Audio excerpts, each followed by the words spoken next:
No, fashionable indeed. So I was just told to stand there. listen, and smile. that's all you need to do.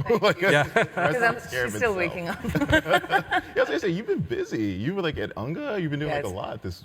It's been a week. Yeah, this yeah. week. But I juggle multiple balls, and Yeah. I like being able to do all of them together. So And here we're we glad are, you're here. Thank you so much. talking about my day job. So, I feel like we can hit on so many pressing questions around the streaming wars through your upcoming show, Citadel. So, for starters, Anthony, can you explain what Citadel is and how it came to be? Yeah, it's a fascinating story, actually. It's something that my brother Joe and I have never experienced before in our careers. There's been new opportunities that have opened up with the streamers because they have such a clear, unified global agenda to how they reach audiences. And that's provided an opportunity for large global storytelling in a way, especially in the series format, that hasn't been explored before, attempted before. Even though we've had wonderful sort of popular series that have gone global, it's just the jumping off point continues to grow and grow and grow, and the reach continues to grow. So Amazon is in a very unique situation. My brother Joe and I have had an amazing relationship with Jen Salke for many years now. She knows us very well, our work very well. And she called us one day and said, hey, I have this idea that I want for a show. And she goes, I don't know what it's about, but basically this would be the concept. There would be sort of a mothership global series that somehow could feed other series that could be based in different countries around the world. And there would be a relationship between these various series, the mothership series and the sort of local series, where they would feed one another.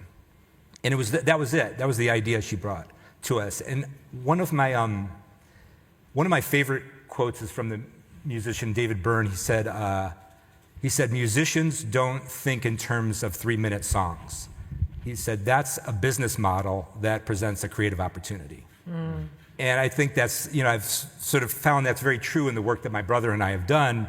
As an artist, you're constantly looking for different sort of business models that can help you realize the stories you want to tell. And so this was a brand new business model that we had never encountered before.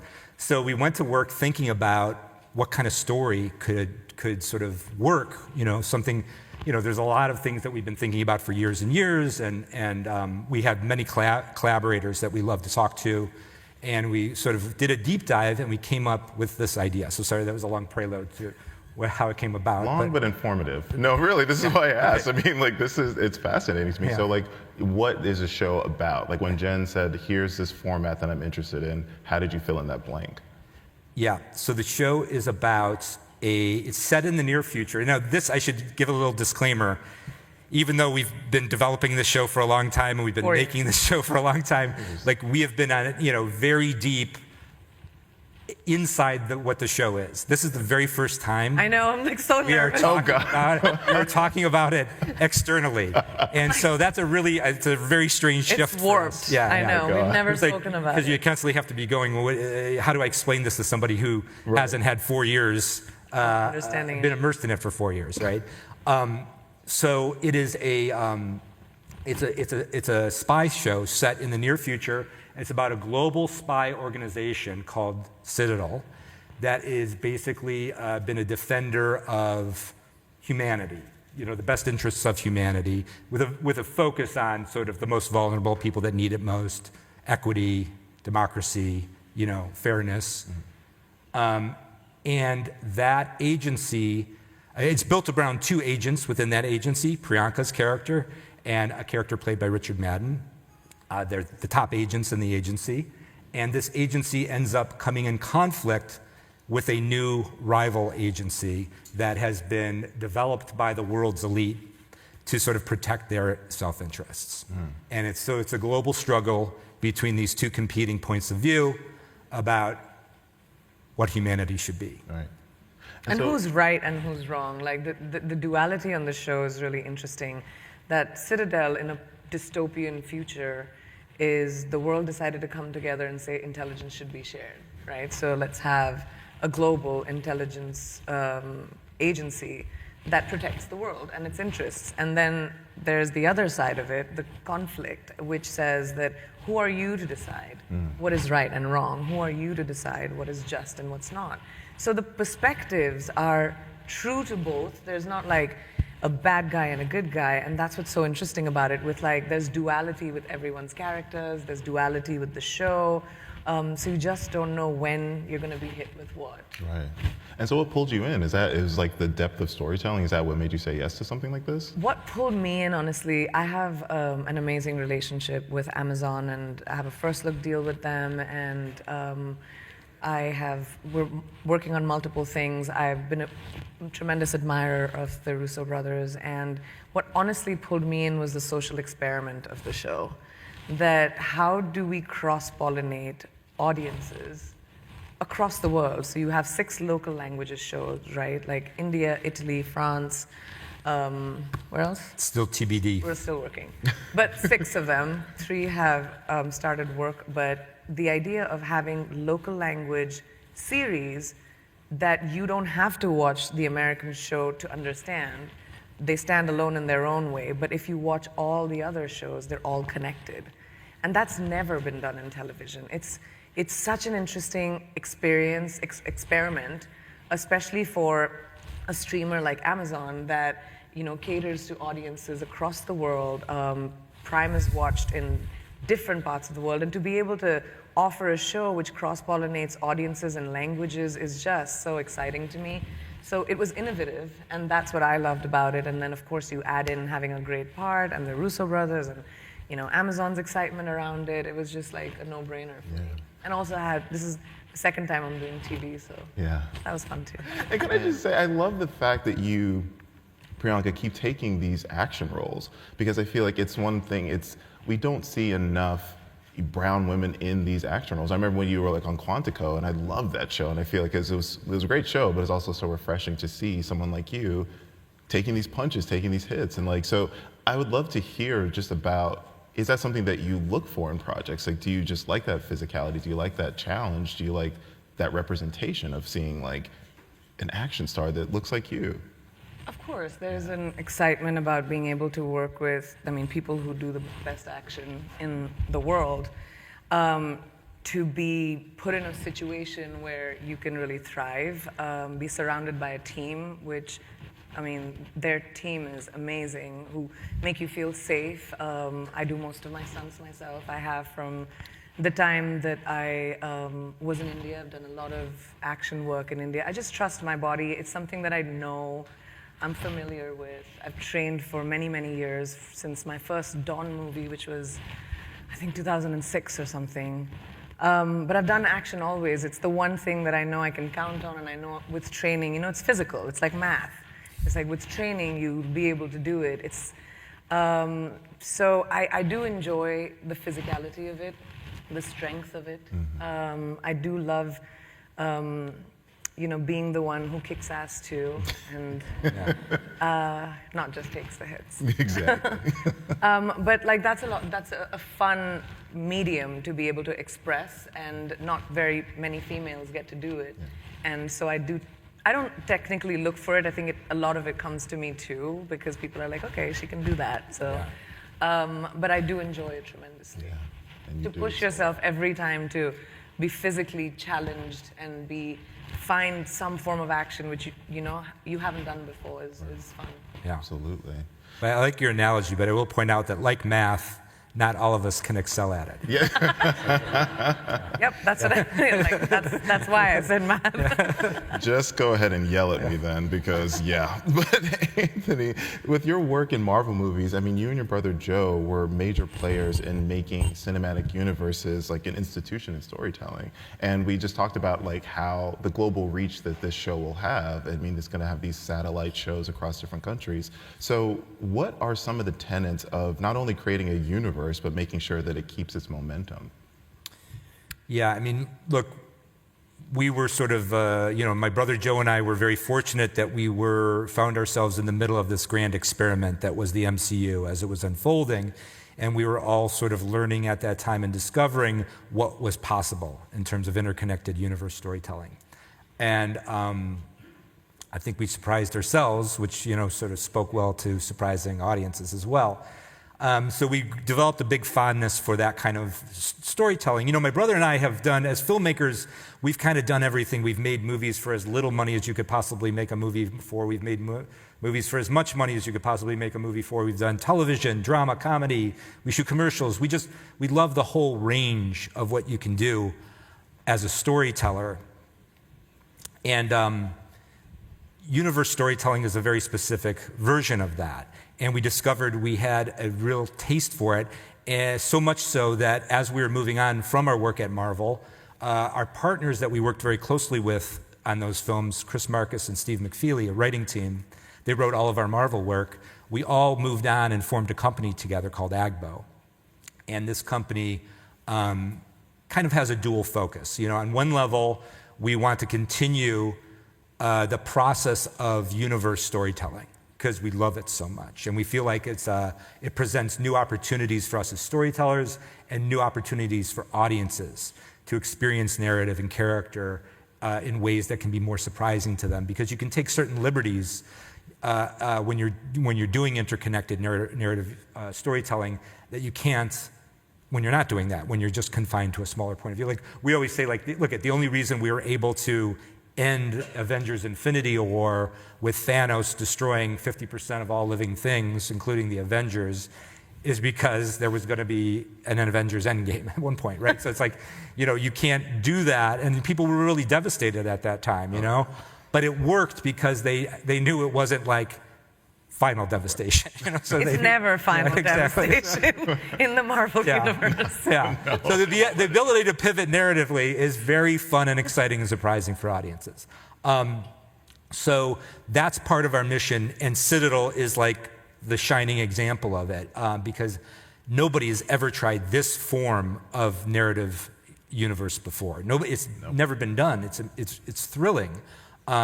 And we've been doing it for 4 years, and still nobody's attempting. Yeah, exactly. Because it takes a lot. By the way, we've been doing it for 4 years because it's very hard to do. Imagine it takes a long coordinating stories of all characters in all local countries, including this, and making sure you write where your characters have agency, and it's just so convoluted, exciting, and complex that it's just juicy. Yeah. I love it. You're scared. You're scared every day when you go to work. Terrified. Right. It's a good fear, though. And so, Priyanka, you have your own production company, Purple Pebble Pictures, which is so fun to say. So, what would you say is your sort of North Star, your mission statement with your production company? So I founded Purple Pebble Pictures about 10 years ago in India, and the idea was to do local language movies, regional movies, because India has local language industries outside of Bollywood. Bollywood is Hindi speaking. You have, Malayalam, you have Telugu, Tamil, Punjabi. There's just so many languages that you can tell stories in, and I wanted to highlight local language storytelling in a mainstream way.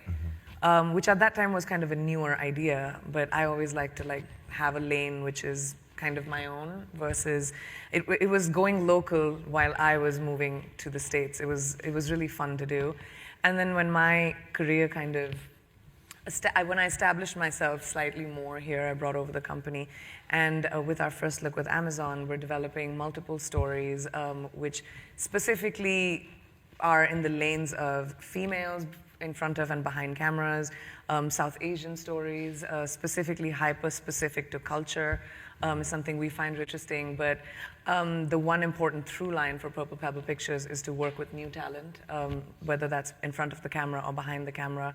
So we develop a lot with writers, directors, people who've made small indie movies and want, an opportunity to be able to be in front of an Agbo or in front of an Amazon. I become the shoulders for people to jump off of, and use my platform to present new filmmakers and, influx the industry with females behind the camera and especially South Asian talent behind the camera.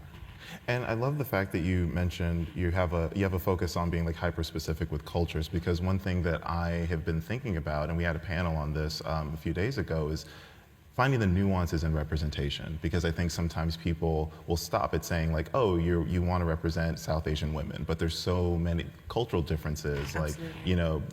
like gender identity, sexual orientation. There's so many intersections within the larger picture. Completely. So I'd love to hear a little bit more about how you're thinking about having that diversity within representation. What I love about the power of South Asia, we have similar cultures. Whether you think about India, Pakistan, Bangladesh, Sri Lanka, like all of these countries, we're like, we have similar cultures, similar foods, similar stories, similar families. And that's why collectively we're a really powerful group, but very, very underrepresented.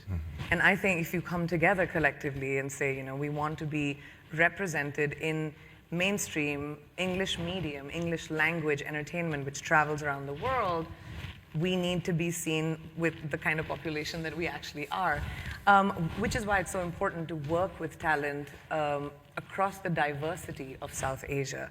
So whether that is filmmakers from Bhutan or like Nepal or like even the smaller countries, we're working with filmmakers that have just done like 1 or 2 movies, but just want to get through the doors to be able to tell their new ideas.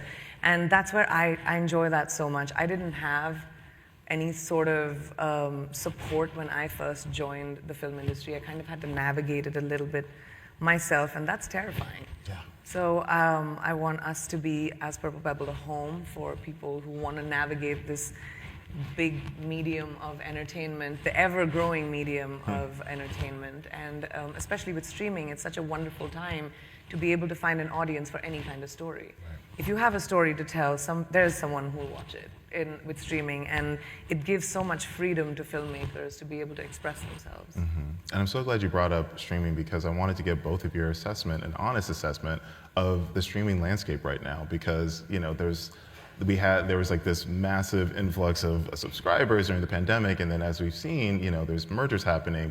Some platforms are losing subscribers. So, what is both of your honest assessments of where we are right now in the streaming wars, the streaming landscape? Well, I think everyone's learning a lot. It's new to everybody, and it's only going to get bigger and better. I think that there is definitely, if you think about theatrical versus streaming, they're both going to exist in some form or the other, because they're both very completely different experiences. There are times when I want to go to the movie theater, I want to watch a movie with like a bunch of strangers and feel the same feeling, like I want all of us to laugh together. And that's something that you cannot replace that experience. But there are days where I want to like sit in my pajamas on my couch and eat and watch the newest movie, and I get to do that too. So I think it's a really interesting time to be able to see where and how big this is going to get, but they're not going anywhere. Right. They're just both going to find, their own medium, and I think where their own lanes where they live, and I think that is actually a really good thing. And I agree, like with the mergers happening and people losing subscribers coming in, that's going to be an ongoing thing with, wherever the world is, because that's a real part of when do people consume media the most? When you have time for it. So post-pandemic world, businesses are trying to get up on their feet, people are trying to figure out their lives. Like it's a tough time. So I think media has always been a mirror to society, and entertainment has always been a mirror to society, and vice versa. Storytelling is a mirror to society. So I think it's really telling of the time where we are right now. And it was very telling of the time when you had that massive influx of subscribers, when everyone was sitting home and it was our industry, that gave people a real sense of sanity. I remember the first time I was taking a flight to the set of Matrix after we'd been shut down for a really long time, like 4 months, and it was October 2020, and I just remember going on that set, and it was scary because as actors, we're the ones that have to take off our masks, and this was middle of pandemic.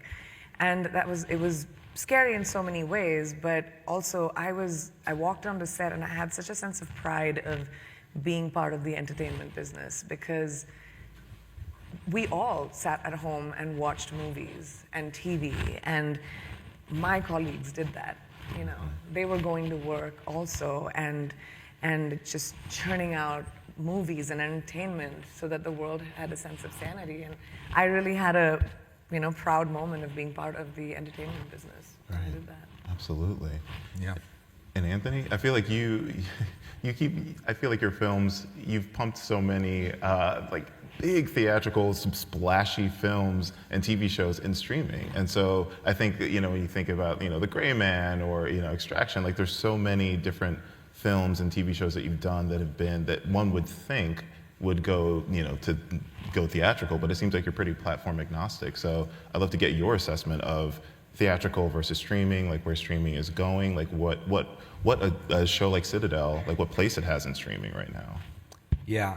I mean, look, we are platform agnostic. My brother and I, the AGBO has been founded on that principle because we wanted to protect every project. We want, every project wants to be something.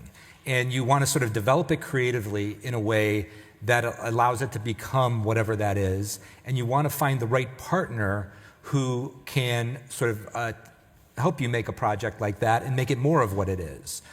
So we like to be very fluid in terms of we're very well financed, we can develop things in-house, and when that project is ready, we sort of bring it to market, and we'll bring it to market with a very open mind about what is going to be the right format for this storytelling. And Citadel, again, it's so unique. Amazon presents and streamers in general present a very unique business model that is different than what has come before it. Jen Salke laid in front of us a very specific business model that we had never seen before. These are incredible opportunities to do something new and different creatively, and I think Citadel is very much been made possible by that. The very first thing that AGBO did as a company, this was about 3 or 4 years ago, is we made a movie called Mosul. We made it with Netflix. Now, Mosul was about a SWAT team in Mosul when it was occupied by ISIS, and it was about a group of police there and SWAT there who, in order to join this group, you either had to have been wounded by ISIS or had a family member killed by ISIS, because they wanted to put together a group of people who they could trust, who could trust one another, and who nobody was going to betray anybody. And they very much hunkered down and didn't give up until ISIS was out of that city. And it's an amazing story. A great piece of journalism documented it through the New Yorker. But we made that movie. We shot it in the Middle East. It was cast entirely with Middle Eastern actors. And it was entirely in Arabic. And we made it's a war film that we made for a very healthy budget in a Hollywood, as we would make a Hollywood film. And that model did not exist prior to Netflix. We would have never made that model under the old studio model. We would have never, that's a very specific thing that had never been done before.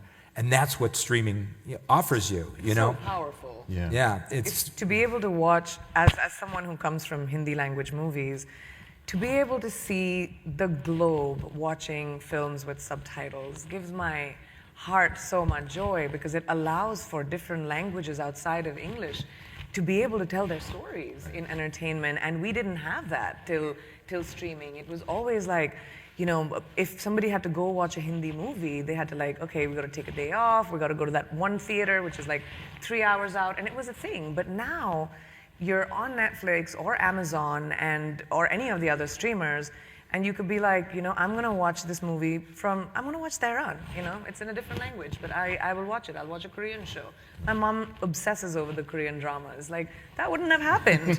Squid Game, everyone around the world is watching. Yeah. Completely, and it warms my heart, because filmmakers from around the world have always fought to be able to be part of the global filmmaking conversation. And we have, with our diasporas and with people who, especially Bollywood, it's the most powerful industry in the world. We make so many movies, we move so much money with the movies, and Hindi language movies now with Tamil and Telugu, Indian movies. So there's a power in that itself, But to be a part of the global conversation and to have a cross-pollination of people of different cultures watching your movies, that could not have happened before streaming. Yeah. And it's very powerful. And I think that Citadel is trying to take all the opportunity that we're talking about literally one step further, which is what is so exciting about it. Yeah. You know, like again, just to use Mosul as an example, that movie was still, developed from an article that was in the New Yorker. It was written and directed by a really amazing American writer-director, Matt Carnahan.